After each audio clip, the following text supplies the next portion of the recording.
મારે ટીબીની એક રોગ હતો, તે 6 મહિનાની દવા ચાલુ રાખી તેથી મારો રોગ મટી ગયો છે.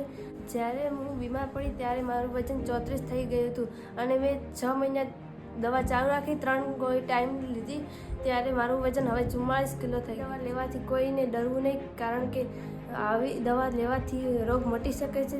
કમોડી સેન્ટર ડૉક્ટર વિશાલ સરે મને દવા આપી અને તેની સારી સારવાર કરી મારી, તેથી મને રોગને મટી ગયો છે.